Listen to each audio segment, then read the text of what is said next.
Hey guys, this is Chase with Apple Financial. Today, I'm going to talk to you a little bit about how you use gross income versus net income, and which one's better for budgeting for your personal finances.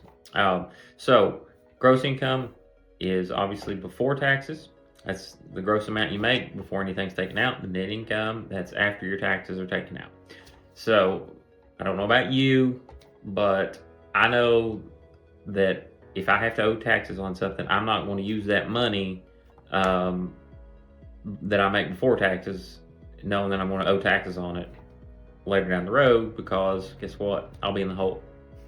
So I lean towards using net income whenever I do all my budgeting. Now, different places like financial institutions may have some kind of gross ratio that they use, debt to income ratio, whenever you're trying to get a mortgage or a car loan. But that's for their purposes, for their underwriting. We're not talking about that. We're talking about you personally. And just because you can get a maximum debt to income based off your gross does not mean that you should.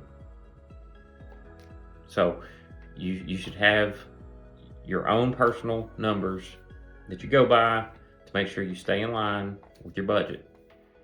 But whenever you plan, if you plan properly, I believe that if you utilize net income, apply your savings rate to that, your debt to income rates to that,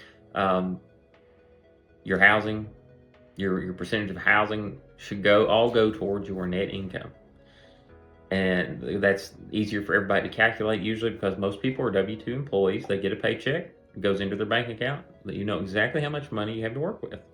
So you can use these numbers, your savings and your housing and your debt to income. Use all those numbers against your net income to make things look easier. And it's going to help you out in the future too if you plan properly. If you use the right retirement vehicles, typically Roth type contributions into either an IRA or 401k.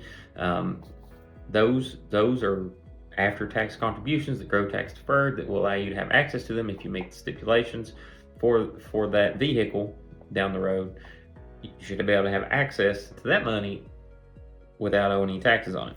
So what you've done throughout your life is you've trained yourself to use the after-tax money. If you plan properly, when you get to retirement, you can have access to those retirement funds, hopefully, or a good portion of it. You may not be able to access all of them, just depending on the different types of employer plans that you have access to, but you should be able to get to a good chunk of that money after taxes as well.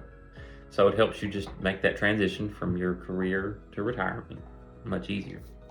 So that's my 2 cents on using gross income versus net income.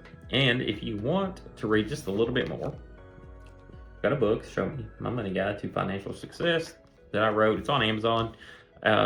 This is more for you guys if you you're wanting more help on budgeting. These are just, well, as a financial planner, over the years, this is just my personal preferences and opinions, and it's also just a combination of experiences I've had with customers, with reading other books and following other people that are in the space. This is what I believe works best for most people. But if you're interested, go check it out. I appreciate it, and we'll talk to you next time.